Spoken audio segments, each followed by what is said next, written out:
Welcome back to another edition of Zero Black 30. Today we have 3 rounds of the magazine. Round number 1.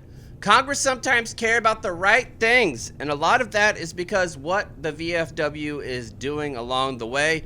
Round number 2. Standing outside for 90 minutes and waiting for any event is outrageous unless it's one of these 3 things that we're going to pick out from American or military history. And finally, round number 3, the Taliban is beefing with Iran, and you'll never guess whose gear they're using in that fight. Sleepy Joe probably knows, I bet. Oh, Sleepy Joe knows. Boy. I love a good Sleepy Joe. I don't know if I'll ever stop loving a Sleepy Joe reference. I just do. I do want a Sloppy Joe as well. People No, but Love a Sleepy Sloppy Joe's just Joe. kind of adorable. He just kind of It is is. fumbling around. He's It is. misspeaking all the time. My dad's He's name kinda- is Joe, and that guy will take a nap anywhere. He is also. Yeah. There are a lot of Sleepy Joes out there. I'll tell you what. There is. I think it comes along with the old territory. But all this today is brought to you by our presenting partner at New Amsterdam Vodka. Barstool recognizes that the VFW posts have been pillars of support in their communities for decades. And in partnership with New Amsterdam Vodka, Barstool is offering much needed assistance to support the renovation of a selected VFW's post common area. Grant applications are now open, and you can apply by going to barstoolsports.com/wins4warriors. We've also made custom undefeated since 1776 t-shirts that are available to purchase from the Barstool Sports Store, and I would venture to say they're our best shirts yet. So if you want some fresh merch for Muffs, go check that out. 100% of the net proceeds will be donated to support Barstool's mission to make a difference for veterans. So make sure you learn more and submit your VFW for consideration at barstoolsports.com/wins4warriors.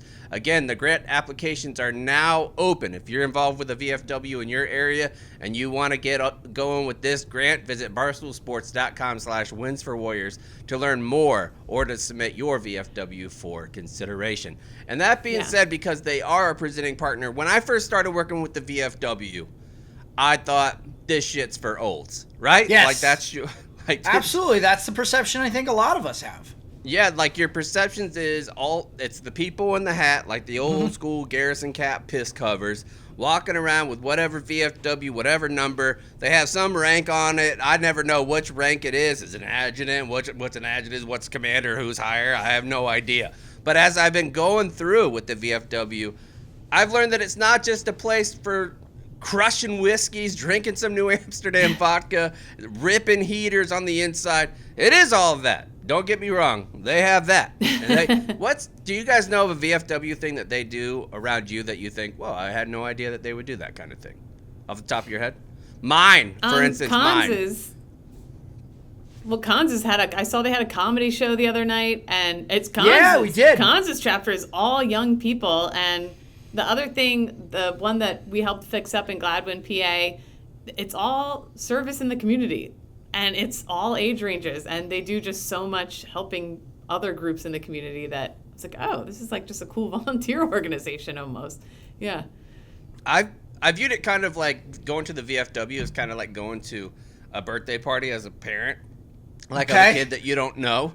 And you go in and you have your expectations based on where the kid goes to school, what kind of kid they are. Like if you hear them playing video games with your kid and what they're going through, and you have terrible expectations. You're like, this party is going to be full with nothing but nerds. It's going to be a bunch of people I don't care about. And then you walk in, you start sitting around, you're like, oh, this is actually a really great time. There's a lot of people here who have the same age kids, like-minded, interested, stuff like that. To me, that's exactly what the VFW is. However, it's not just the community.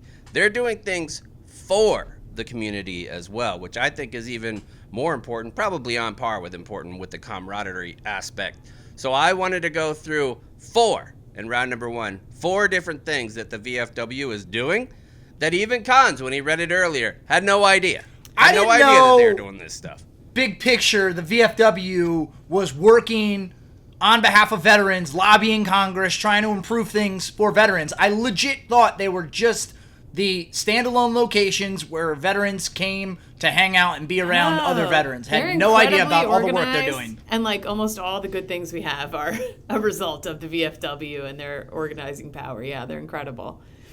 It is. So there's 4 different things that they're doing just this year. And there's a list. I went through a list of the things that they're doing and the different types of legislation that they're tracking. There's like 35 of them that are huge initiatives just in this Congress alone, which I was surprised about. The first one that I came on, Kate, you're going through pregnancy right now. Not going through it. You are pregnant. No, I'm going through it. Going through it? Yeah, you're going through anything, it. Going I through would a little do bit of anything pregnancy to take a right good now. poop. Yeah. Oh. I didn't know we were doing poop goofing. We're not even It's like constipation, 10 minutes man. in. It's part of pregnancy, pal. It's been It rough. is. Every poop's a blessing. How we doing hemorrhoid style? We doing okay? Oh, Tara, my asshole got ruined Back. 2 years ago. It'll never be the same. Who's back of the week? Kate's hemorrhoids. Nice. Always. Anything about that, Kate, or is that it? No? No, I'm, So I'm looking anyways, forward how to is- when how you're- this will help me. Today's show is brought to you by our friends at Proper Wild. If you suffer from symptoms of ADHD like I do, which includes a lack of focus, no productivity, your brain is constantly wandering about all over the place, you need to check out Proper Wild's Clean All Day Energy Shot.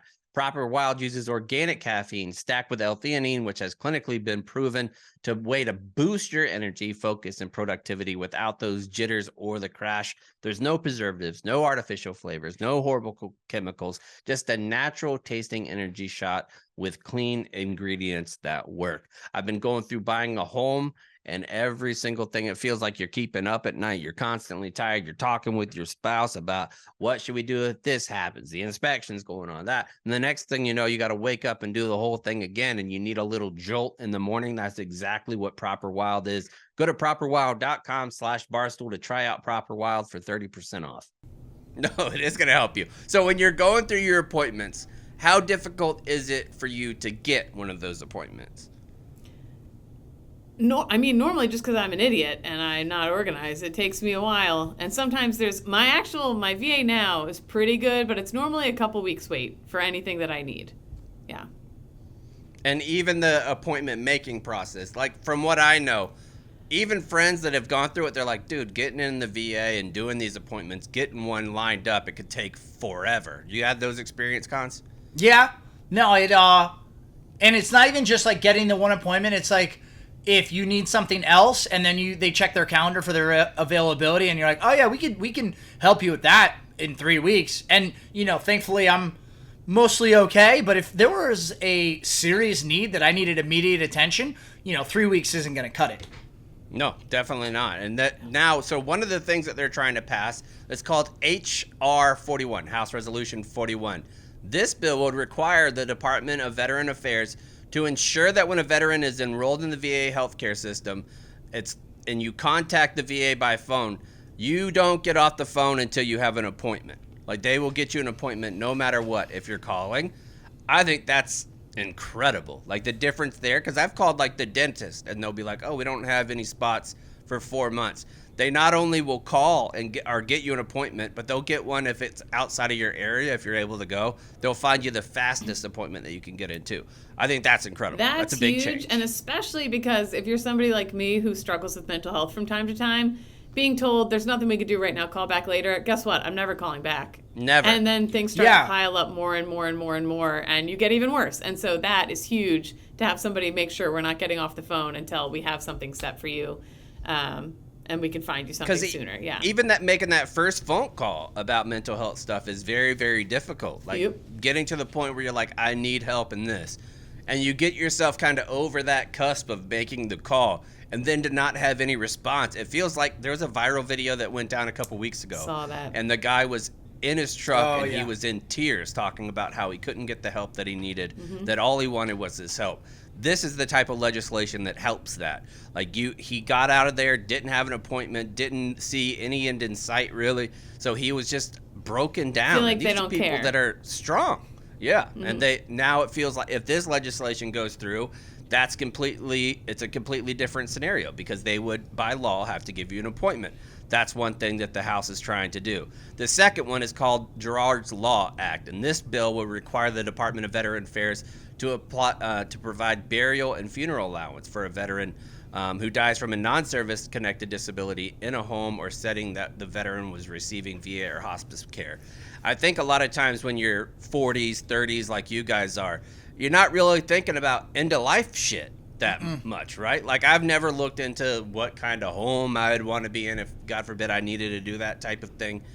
But it's an awful scenario that a lot of veterans are in. My biological dad was in that scenario where he had a really bad stroke, wasn't able to communicate, wasn't able to walk, wasn't able to do anything for himself, and having to go through the VA and make it really difficult process to get him the burial rights that he deserved was a hard process. And sometimes people that had non-service connected things, they weren't allowed to at all. And so then the family has to not only pay for their care, but pay for the burial. And if you're in a situation where it's a dire like financial situation, having those 5-10 grand added on to what you're already going through with the loss of a loved one is a lot to deal with. So I think that's great legislation as well. This one just feels like, well, and I think a lot of these actually, but this one just feels so much like common sense. Like it's very possible that veterans were going to pass away for something that wasn't related to their time in the service. So that shouldn't mean that, oh, well, we're not going to help you, because it doesn't, say on paper that this was service related.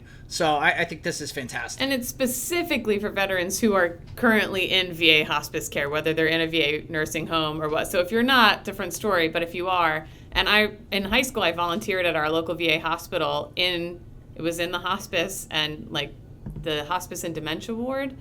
And a lot of times too, this is incredibly sad, but not all of them had family that was coming to check in and care for them. So after they pass, it's good to know these veterans are going to be cared for with a proper burial no matter what. And that's just kind of a really good thing to know. So Gerald's Law, that's a good one too. Yeah, and I would have thought that this already was in place. There were several that I thought were already happening. And it's people like the VFW who are tracking this shit because they're like, no, you fucking dummies on Zero Block 30. They're not. We're tracking it. You're not tracking it. Yeah, thankfully. Which seems to be pretty on theme for what we've been doing lately. The next one, we've talked about this one before. It's the Major Richard Starr Act, and this one provides combat disability for uniformed service retirees with fewer than 20 years of credible service, and they may concurrently receive, without reduction, the Veteran Disability Compensation. Say this to me like I'm a fucking idiot. Okay. Yeah. So basically what this means is if you were retired from the military due to combat-related injuries, like me, for instance, I could put myself in this, like getting. Yeah, retired. You're a perfect example of this. Just use yourself. Yeah. Right. So, and I didn't want to, but I'll use myself because it applies to me. So, I was retired at a rate of 100% fully and total based on my gunshot wound and traumatic brain injury, which you guys have been lucky enough to experience, my memory loss over the course of the years. So we have those types of issues and PTSD that are directly related to combat injuries. And if you're retired for those combat related injuries, now so when I was getting out of the Marine Corps, they brought me 2 different packages when I went to the separation board. One of which was from the VA, the compensation that the VA would give me. The other one was from the Marine Corps and what they would retire me at. And you always just go with the higher. Yeah. For instance, whenever I was getting out, I was a staff sergeant. So my retirement pay would have been based off of 20 years as a staff sergeant, which is an E6. And that came out to around $1,800 a month. And then you have the VA side, and that could be $3,200, $3,600, depending on what year you're getting out. And then combat fucking kickers, essentially, of what you get after that. So right now, you get like $4,400. With this Major Richard Starr Act, the intent is for people who are like me to also get your retirement pay. So you would get the VA and, it's not and or, it is and both. Okay. Like you can get both of them at the same time. Yeah. And what that's for is for people like me, like where I would have stayed in 20 years. If I was given the opportunity to, that's exactly what I've wanted to do. They are saying you shouldn't have to lose on that portion of your retirement for the career that you thought you were going to have because you were injured in combat. So you're going to get both. You're going to get retirement and money from the VA. Got it. And that number is important, that qualifier, because for those who don't know, you don't get retirement pay in the military unless you serve 20 years or more. Yeah. So that's why this is a big distinction. Okay. It's a huge distinction, and it'll affect. Currently, right now, based off of what the VFW's numbers are, there's 50,000 people in the United States that affects. Yeah. So it's a lot. Which is significant. Yeah. Yes, it's a large amount of people, for sure. It is, and it's a large amount of money to commit. But the VFW is committed. That was actually one of their big 3 that we talked about whenever we went around this year. And Taffer, man, like nobody is doing more for veterans in the Senate than Senator Taffer. Like he's on this, like the co-sponsor for most of these Senate things. It's because of Taffer, man. I thought you were talking about John Taffer from the restaurant show. I was like, he just busted into Congress and was like, "Fix yourselves, fix this stuff for vets." I could be, maybe. That'd be all. I would watch the shit out of that show. VA rescue. That would be incredible. Yeah. Be awesome. I might be fucking his name up too. That's okay. Look up who the senator from Montana is. I'm pretty sure it's Taffer. The last one is the Caring for Survivors Act of 2023. Tester, John? Tester. Yeah, Tester. not Taffer. It's not John Taffer. No. John Tester. John Tester. But I would watch the shit out of. I'm glad that we didn't end the episode. Oh, chaps, it was actually this. Yeah, right here. That's the show we should do, though. We should have John Taffer go to different VAs and fix up their ratings. Yeah. Chaps, in your defense, John Taffer, John Tester, those are pretty close. So those are close, yeah. I see how you get those mixed up. Thank you, Cons, for coming to my defense, just like John Tester did for veterans. The final one is the Caring for Survivors Act. And so basically, if you are improving and you're helping survivors, you will get better. You'll get better care. Like, they'll care for you better. If you're caring for your veteran, they're going to care for you better financially and with more support. So I think that's a really good so what this essentially is talking about is if your family member was severely disabled or they were injured in a combat zone, things like that, that they want to help you as well. Some of those helpings could be service for education. Some of them could be hospice care, assistance at home, just whatever makes your life as the caregiver or the care person who did give care.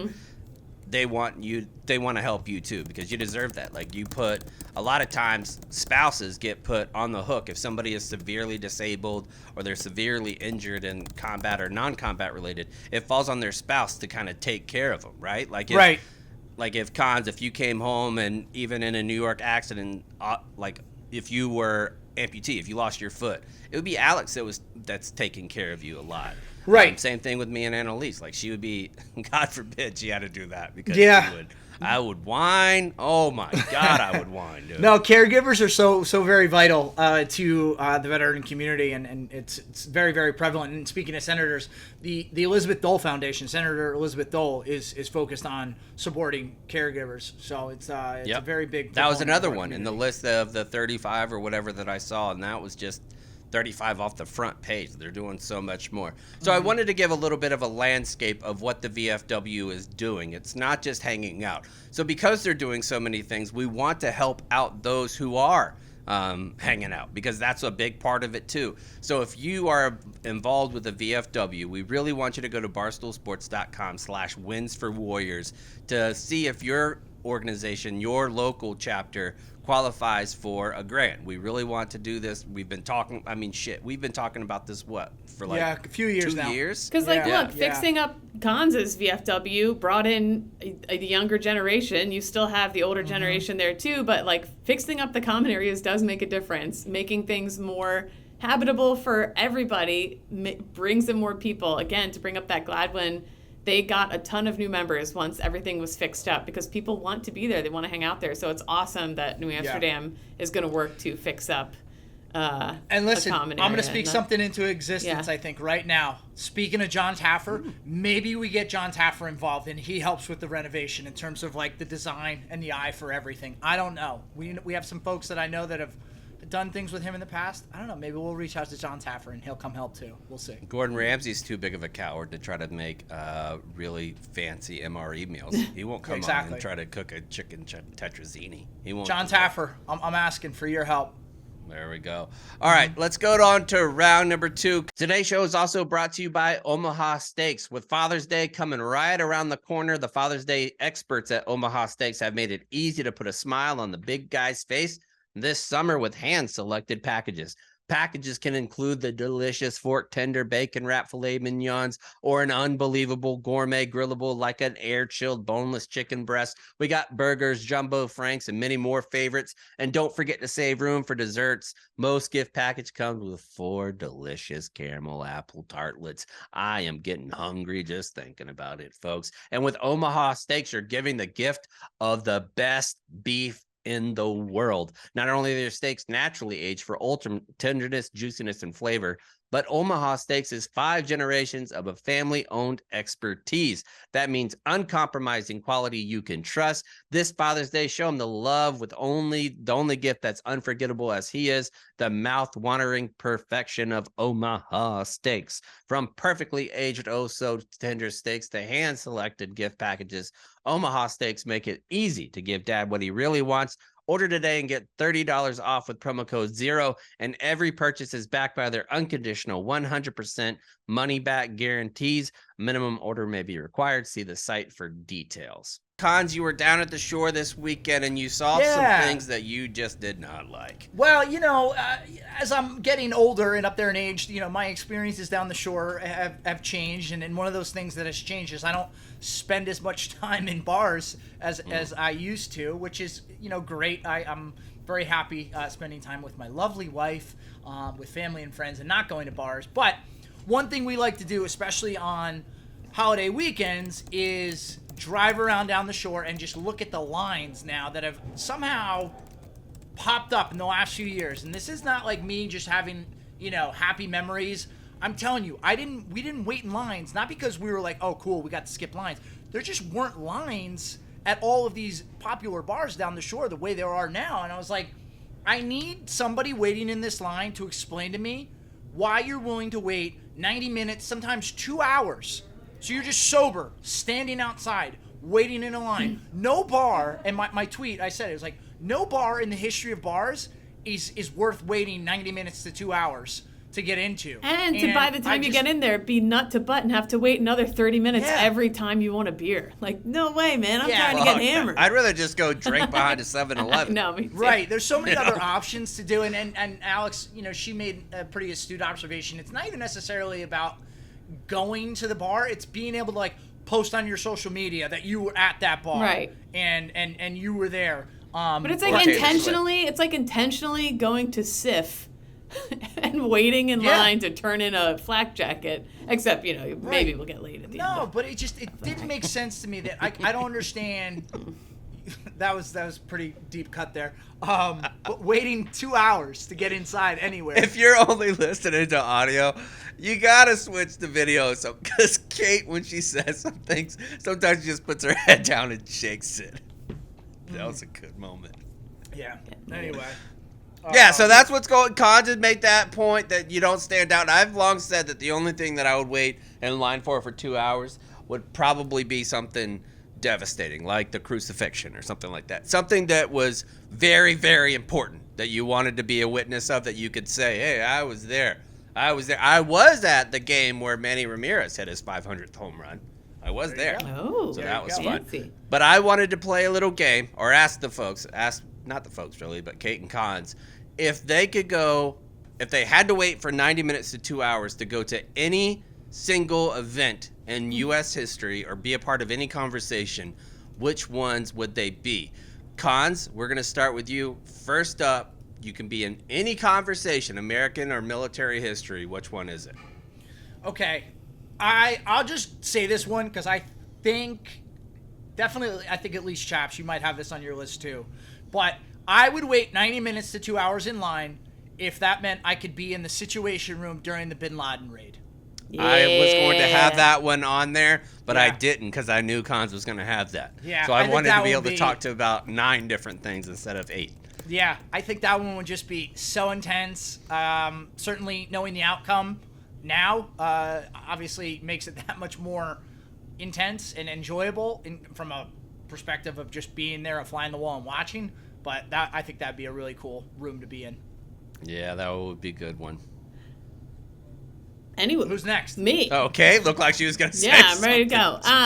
All right, Kate, what do you got? I'm interjecting myself into each situation. Okay. Right. I'm doing Washington crossing the Delaware. Okay. And right as they're about to get in their little boats, and by the way, just watching them get in their little boats in the middle of the night and seeing George Washington with those fancy outfits and their little flags and all their stuff, I assume it's just like the painting where he's crossing the Delaware. Yeah. And I would be like, psst. Sit down, George. It's wavy out here. What are we doing? You know those tiny little electric troller motors? Yeah. That you could put. I'm like guys, as they're getting on each boat, I'm just going to say, trust me. Put this on the So back of the Kate's boat. just completely changing this whole hypothetical. No, I like it. Keep going, Kate. She's got a troll Kate's talking motor. about it from like a time travel aspect. And they don't know what a troll motor is, They right? don't They have know. no idea. They have no idea. I'm like, guys, you're going to be fucking flying across the Delaware tonight. You deserve it. It's the holidays. Have a little treat. And they'll just be Watch like, this. whoa. People are going to be talking about that shit for a long time. And then Google on your phone, Washington crosses the Delaware. So you would be willing to Tiny wait 2 little hours motor. just to hand them motors? You'd wait 2 hours? Buddy, just to I hand would them wait motors? 24 hours to see that wig in Okay. person. To see George Washington in Okay. person, yeah, I would. Yes. And I would also have a And big... you're also talking to the woman who slept all night in a Chick-fil-A parking lot so that she could get free Chick-fil-A for a year. year's worth of sandwiches. Yes, it was February in Philadelphia. So yes, I think I would. I'd also have Okay, a so big the trash cold. bag of big socks for them because I heard their shoes were terrible. All right, mine first one. I'm going back to the old Revolutionary War time too, but I want to be in the room when King George III finds out that the Declaration of Independence has been signed. That Like, would be great! Because he'd be like, "What the fuck is going on?" Because think about these royals, and even more so back in the day, these folks don't put toothpaste on their toothbrushes. So to hear somebody is rebelling whenever colonization had taken over the entire world, and to be like, these fucks in America don't want to do that, because he went to the parliament the next week when he found out about the Declaration of Independence being signed, and he still said, "My colonies, my kingdoms, my subjects, the tyranny of the chiefs, the founders. What are the founders? I am the founders. I am King George III." That had to be an all-time temper. That would have been a great tirade. I Yeah. want to know who had to tell him. It's awkward too to be like, "Sir, you're not going to believe what happened 5 weeks ago." Yeah. They signed it. right? Because I'd of call the in time sick gap. that day. Yeah. Well, we're going to attack them a year from now then. We're sending our ships right now. Right. Crazy. So that's mine, King George III conversation. Cons, what do you got next? Okay, I have a couple more, a couple that are a little morbid, but I really do think they would have been really riveting situations to watch from afar, and I would wait. Mm-hmm. Right at on 9/11, when President Bush, I think he was in a bunker in Nebraska, like whatever that conversation was, like trying to figure out, all right, what's happening, who did it, what's going to be next, how do we You don't want to be the respond? guy with the book who comes in whenever he's talking to him. But in the basically, elementary like, school to be class. a fly on the wall for that 24-hour span where everything was just coming through, yeah, that would be fascinating. I'll wait in line for that for sure. Yep. Yeah, that's a good one. Kate? Lewis and Clark, Oh. when they finally crest the last little hill at the mouth of the Columbia River and they see the Pacific Ocean, and they're like, "Holy fucking shit, we made That's it, man. a cool ocean. That's a cool ocean. I guess this is it, man." And then this is where I come out of the trees with 2 boogie boards, and I say, "Wait, Okay. it's about to get better. It's about to get even better. You think the ocean's cool now? Wait till you're cresting a cool boy on one of these things. Now watch your nipples. Watch your Oh, nipples. yeah. They'll chafe." There's no way Lewis and Clark and longtime Stoolie Sacagawea would have any idea about that. No. And they definitely don't have wetsuits. No, but I've been to the beach, the final beach that they made it to, you know, and it's really cool. I was amazed at how beautiful it was, and I just picture you've been going through the fucking middle of America in a wagon for however many, and all of a sudden you're like, holy shit. It just had to be a cool moment. Margaritas. I mean, good thing they all didn't around. go the other way, too, right, Kate? Like, if you started in California, end up in New York, and you go to the Hudson, and you're You're like, like, oh. this bitch is dirty as hell. Like, Oh. you can't even swim in it. Yep, very What's good to going go on that here? way. And also, too, like, Lewis and Clark, or if I could go back in time and do the Oregon Trail, maybe this is ego, but I know I would live. I know I would live. I think everyone else in my wagon would probably die, but I know I would make it. And I would just love to I do think it. you would be pretty susceptible to dysentery, Kate. But I would make it. Diarrhea is just part of my life. Not now. I would kill for it. But Diarrhea? Oh, can't poop. Yeah, I get it, because the constipation yeah. thing. All right. My next one, fly on the wall, the entire Clinton-Monica Lewinsky scandal. Yeah. I think those conversations behind closed doors had to be insane. Like, imagine when Hillary found out that Bill stuck a cigar in Monica's pussy. and then smoked it. I think specifically that combo when those two had to hash it out when it all came to light. But yeah, I don't even know. I don't even want to speculate what that was like. It could be she was in pure blind rage. It could be, well, here's another example of packing his shit up, throwing it on the White House lawn. Like the whole thing would have been bananas. Like you could have fucked anybody, and you did it in the Oval Office. It's Bill and Hillary in the White House bedroom that night, laying in bed, and Chap's laying in between them with the sheets up to his eyes. I'm like, it's getting juicy. Yeah. Do you guys? We were all pretty young when this happened. Guess the time period that was involved here. Do you guys remember? Cons, you guess first. Yeah, I mean, this is something that came to light like 97 and played out through like 98, right? No. Oh, Kate? Okay. Ooh. I just remember my parents were super strict, and CCD was telling me, blowjobs are a no-go, missy. Blowjobs are a no-go. And so I thought it was the most scandalous shit that had ever happened, ever. I was like, they're going to kill him. They're going to kill Bill Clinton for this blowjob thing. And Monica, right? They're going to tar and feather. And also, side note, I think a blowjob is way more intimate than just regular sex, right? Like, you're putting that bad boy on your mouth. Nah, I'm daydreaming the whole time. Thinking about it. Oh, okay. Kate, any guess for how long? I was like, how long the blowjob was? I don't know. I usually stop around minute 30. 96. I feel like it was around the blizzard of 96. And then when did it end? 98. All right, so here's the actual time frame. Blew my mind when I was reading it this morning. Bill and Monica first started their little sexual escapades November of 1995. Wow. Okay. President Clinton was impeached by the House in February of 1999. What? Government is so dumb, man. Wow. 4 I definitely don't years, remember dude. it being 4 years worth of. Oh my goodness, that's crazy. A lot of freak leaks in the president. And imagine if it was covered on Twitter. Oh my If you had this, the clips that would be on Twitter and TikTok would blow your dick off. I mean, it's a real shame. It's a shame that we didn't have that for the O.J. Simpson trial. Like, we needed Twitter for both of those. And then in hindsight, looking back at how we treated all those women, any woman who spoke out against a politician, it was like, she's a whore. It's like, wait a minute. Right. Wait a minute. Like, wasn't Monica like 20 years old or something crazy like that? Yeah. She was very young. Yeah. I know. Yeah, that would go different too. They'd have Bill Clinton up in the fucking streets. And I'm just 23-year-old Kate, and the president's like maybe wants to put a Marlboro up there. I'm curious. I mean, the president of the United States with his debonair voice and his little charm of him biting on his lips and like going back and forth. I think if he has that going on, Bill Clinton, you got to give him the jump. Like, he's the president, has the saxophone. He's Harvard law educated. He used to be the two-time governor of fucking Arkansas, and he says a little line, I'm from Hope. I'm here to give you hope. It's a good-ass line. No wonder he's getting his dick sucked all over the place. I'd suck it. Right. Cons, what about you for the third one? All right, for my third one, I obviously we take it through the context. We know how these things play out now. I'd wait in a long-ass line for the 1980 Miracle on Ice to be at that game, be in the building. Good one. Yep. Yeah, I didn't even think about including sports. Good job, Cons. Yeah. Taking it to Russia. That's a good one. Kate, last one? I'm on the grassy knoll, and this time I've got a little camcorder. But I don't tell anybody until this year when I'm buying a home. And I say, who's going to pay me for it? Who's going to pay me for this tape? Because I got you get so much money?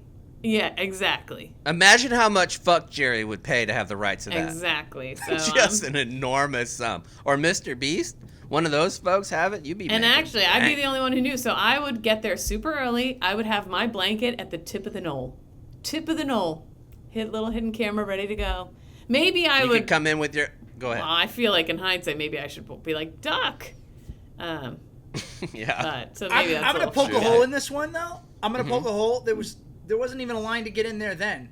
Like, it was just like an open area in Dallas. You could have just went. There was no line. Well, there wasn't a line to get in when they were talking about Bill getting his dick sucked either. There might have been. You don't know. There was probably a there line. probably would have been if that people one. would have known that was happening. Slick Willie. Yeah, but no, that would be a good one. I would definitely go. I also think it would be a great thing for us to get clicks on YouTube if Kate was there right whenever he got shot and was like Jackie, your husband just got shot through the dome. Your thoughts? And that would have been a good interview to have. A little bit of a tangent, though, really quickly. Sorry. I don't want to get too deep. I don't want to get too deep into what people think about what happens when you die, not to be morbid. But when I'm a believer in heaven, I like to think that when you get to heaven, all the stuff that's unanswered when you're alive gets answered. So, like, we're going to play it out, and you're going to tell me exactly what happened on November 22nd, 1963. If I don't get to go in a bubble and watch the dinosaurs die out, I'd be so upset. Yeah. I need to know. Yeah, that would be upsetting. Mm-hmm. Yeah. Mm-hmm. So that means St. Peter would be sitting with me and be like, all right, this is how all the poop leaves O'Hare International Airport. Right, This is exactly. how we I get think it you all could out. probably figure that out now. I can't. The amount that sewer system, any sewer system, blows my mind. Like, how does it get there? Where does it go? I think those are questions you could probably have answered right now. All right. Anyway, My last one sorry. is the Yalta Conference. It was right at the end of World War II, where you had Franklin Roosevelt, you had Churchill, and Stalin that were getting together to figure out what the future of Europe was going to be. Like, those three guys are very influential in American history, so I think that would be an interesting part. It'd be cool too to be able to have an inside scoop on it that no one else did. Like, and you wouldn't. This is a weird fact. You wouldn't believe this. They crushed 72 pigs in a blanket during that. They kept bringing them these little snacks, and Stalin ate a fucking mountain of queso dip. Every time Stalin gets stumped, he just pulls out another jar of pickles. Just to have those little inside, because those are little factoids that I'd be interested. That's what I want to know. Mm-hmm. Yep, the Prussia King of Pickles. That's what they call him. Yeah. All right, So let's anyway. move on. Go ahead. All right, let's move on to round number 3. Kate, what do we have here? This show is sponsored by BetterHelp. May is Mental Health Awareness Month, so it's easy to get caught up in what everyone else needs from you and never take a moment to think about what you need from yourself. It is, like I said earlier in the show, I am moving right now, and it's creating all kinds of problems because I'm moving from here. I'm buying a house there, selling a house here, going back and forth with different realtors, going back and forth with different attorneys, the whole thing. And I need to talk to somebody. And when I do, that's why I go to BetterHelp. When we spend all of our time giving, it can lead us feeling stretched and burned out, running on empty. Therapy is an opportunity to intentionally put yourself first. It can give you the tools to find more balance, clarity, and tension in your life so that you can keep supporting others while also thriving as an individual. If you're thinking of starting therapy, give BetterHelp a try. It's entirely online, designed to be convenient, flexible, and suited to your schedule. Ready to try it out? Just fill out a brief questionnaire and get matched with a licensed therapy and switch therapists at any time for no additional charge. Find more balance with BetterHelp. Visit BetterHelp.com/0 today to get 10% off your first month. That's BetterHelp, HELP.com/0. So, Iran and the Taliban in Afghanistan are beefing big time. And do you know what they're fighting about? If you had to guess, what is Iran fighting with Afghanistan about? What's the big beef here? Hummus. No. That was my guess, too. I have no racist. idea what they'd be fighting. I really don't know. No, it's not racist to talk about not hummus. racist to It's talk all about- over the I don't world. know. Hummus I is don't know. special. Anyways, Wow, okay. It's water. They're fighting over water. Yeah, for makes sense. the last 3 years, Afghanistan has been in a serious drought. If you've been, the whole interior, it's a giant network of canals. Like, that is the only way they survive and can farm and everything. And the Helmand River is stretched to the fucking limit, dude. Every few years, there's like, oh no, the Taliban's going to blow up the dam and blah, blah, blah. It would be, like, devastating to the entire country. So the Helmand River flows from Afghanistan into Iran and is dammed up on the Afghanistan side. And in May, Iranian President Abraham Raisi called on the Taliban to stop restricting the flow of water. It's kind of like what we do with the Colorado River going into Mexico. We suck that thing dry, and then by the time it gets to Mexico, it used to help out Mexico a ton too. And now they're like, what the fuck? You dried up the river. It's like a creek by the time it gets down here. This is fucking us over. And that's what Iran is doing too. So By the way, I had no idea you're a crick pronouncer. Oh, yeah, that's big, what I was worrying big about. creek, roof, all that good stuff. But Wow. anyway, it's a huge issue, and you've seen in countries across the world, like, water is becoming like a big fucking deal. So Iran is pissed. They're obviously the stronger country, and it led to a gunfight breaking out between Iran guards on the border with Taliban fighters over the weekend. The fighting killed 3 people. So this is like, that's fucking war, man. You start shooting over the borders and killing people. It's a huge deal. And what kind of weaponry do you think the Taliban was using against Iran? My guess is something that was left over in a Connex that was unlocked. Correct. An American Humvee fully kitted out with an M240 machine gun. That is, so in a way, now is the Taliban on our side? Because we're beefing with Iran all the time, aren't we? Mm-hmm. So now they're using our weapons. Taliban, go to town. Beef it up. Take our weapons and fight with Iran. Do the dirty work for us. You're fine. We don't care. Yeah, do whatever. Yeah, but they were also obviously using AK-style rifles, RPGs to attack the Iranian position on the border. 3 people dead on Saturday. No one's sure. I couldn't find reports saying which side they were dead, but the Taliban says at least one of its fighters were killed, and Iran is saying all the deaths were on Iran's side. So either way, this could end up being real bad. So I don't know what will happen with this, but yeah. Do you guys Taliban know who, has plenty of weapons and it's all ours. So just thought that was that was to be expected. We weren't going to bring it all home. Do you guys know who Michael Berry is?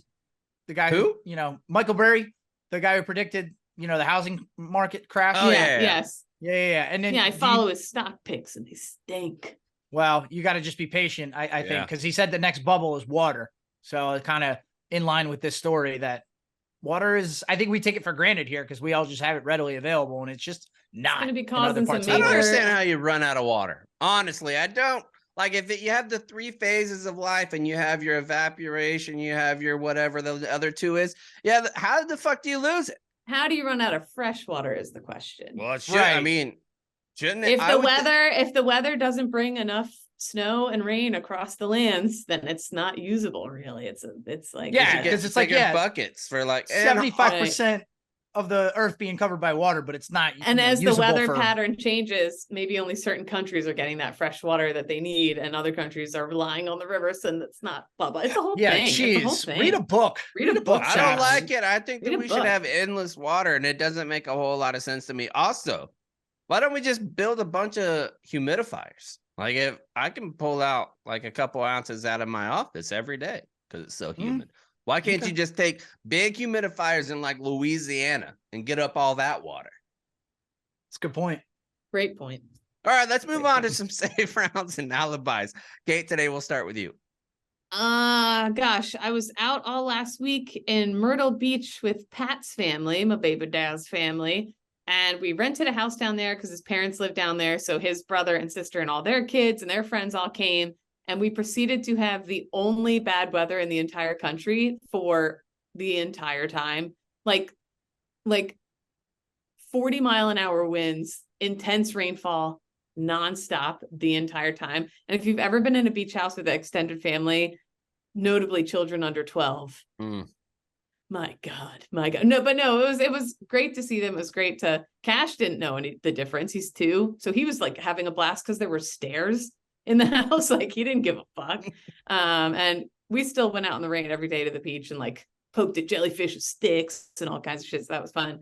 I used to get mad when my family would be like, "Oh, we can't go swimming. It's raining." It's like, we're getting wet. They get wet. Yeah, that's silly. Oh my God. Down the Jersey Shore growing up, whenever it would rain, the Acme parking lot would flood. And our parents would be like, take your boogie boards. Excuse me, the what parking lot? The Acme, I know.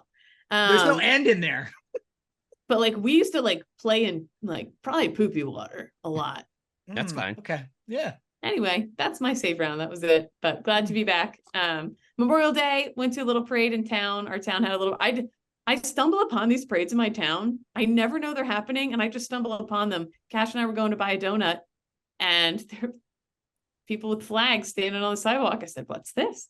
And I was honestly wondering how that happened. I was like, does Kate have like a fucking alert where she knows parade all alerts? The parade? It seems like you're at a parade like every other week. I saw, because I live in town. Since we're in a small apartment, we're never in it, and we're always just walking the town. And so I just stumble upon this shit all the time. But it was really cute. Chatted up a bunch of veterans and had a good time. Got a ton of dum-dums. Sick. But I think it's cool that stuff still happens all across the country. Pretty neat. How about you guys? Cons? So yeah, a few things. Number one, hearing that Kate is a Crick and an Acme person is. I was making up the Acme just for Jersey Shore purposes. I don't. Not that okay. I've never heard it pronounced that way. Must be a South Jersey Shore thing. Anyway, there is something happening upcoming this week, next week, that is going to be a first in the history of major sports. It is going to be a first.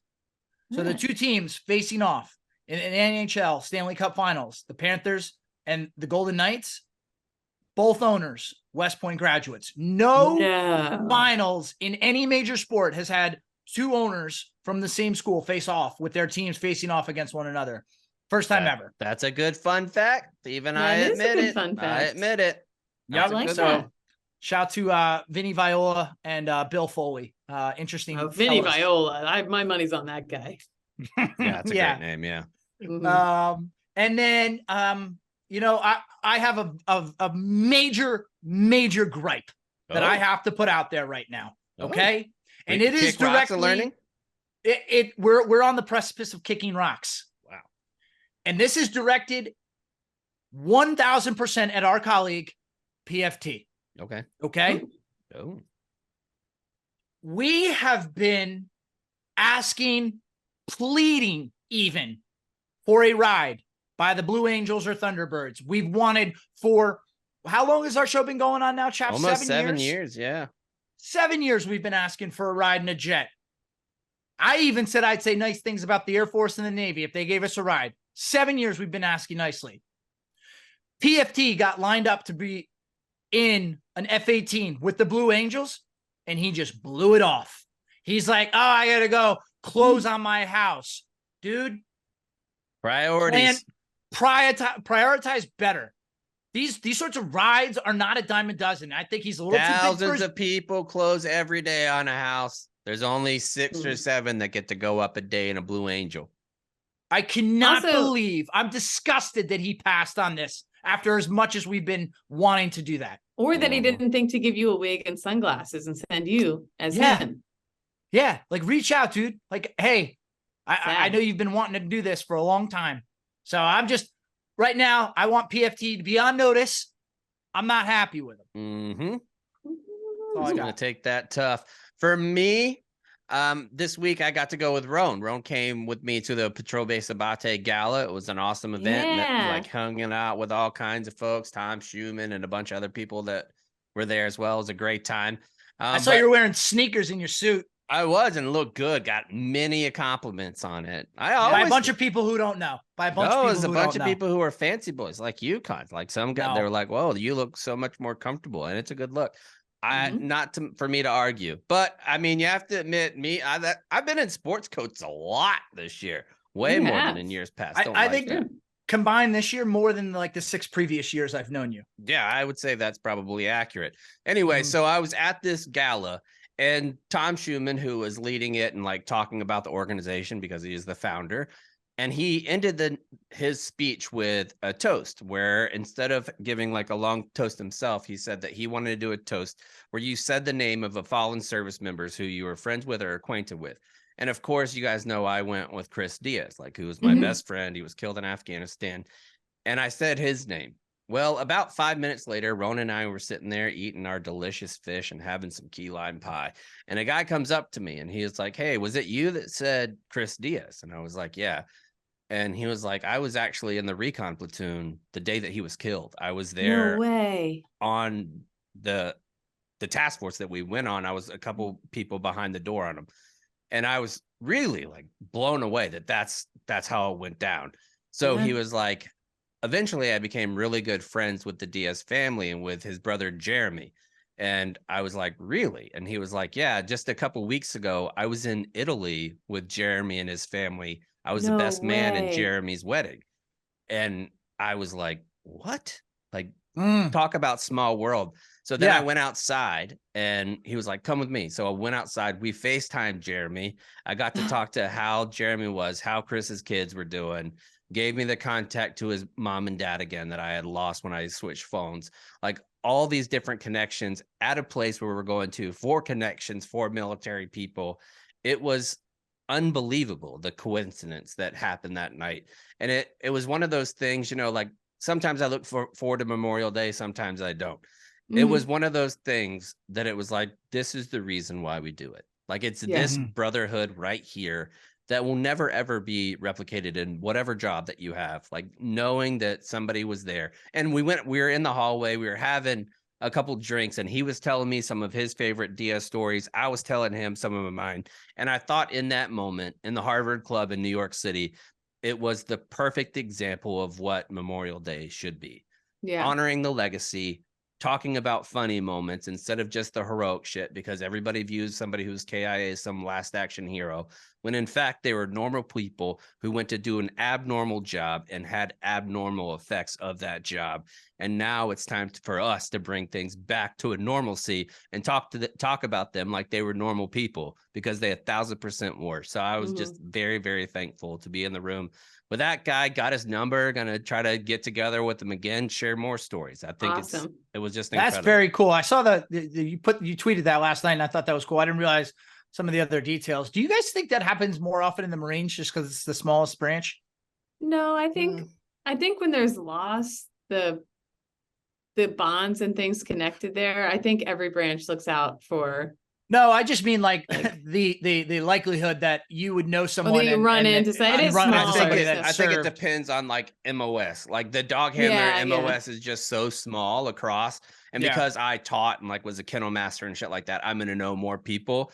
And then you have the reconnaissance community in the Marine Corps that's small, and then MARSOC inside that is even smaller. So the likelihood of dog handlers who have worked in those communities is pretty strong, but not the likelihood of being one of 250 people in a fucking room and be there on the day that it was just one of those things where going back to my hotel room that night, I was like, I can't believe that happened. Like I can't believe it actually. And I was telling Roan, and Roan, by the way, unbelievable guy. Like he went to this scenario. Like I texted him the morning of, and I was like, hey, or the night before, I was like, hey, the person I was going to take to this event had to not go. Do you want to go with me?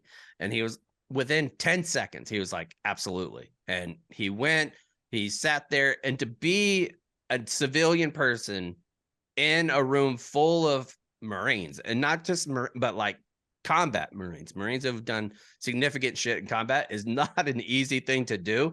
And like everything else, he did it extremely well, was very respectful, giving out money. Is one of the classiest, most graceful people, I think, in this company, like hands down. He's just good dude. Incredibly kind. And I'm very thankful that he went and got to see some of the things that is so important to us, like caring for this community, which we hope to continue to do on this New Amsterdam Vodka campaign. Again, go to barstoolsports.com/wins4warriors to nominate your VFW for this grant. You're not going to regret it. And we'll be out to see you if your VFW gets it. Until we see you next time. That was weird. Until you see us I will see you there. Until next time. We'll see you fuckers later. Sound the retreat.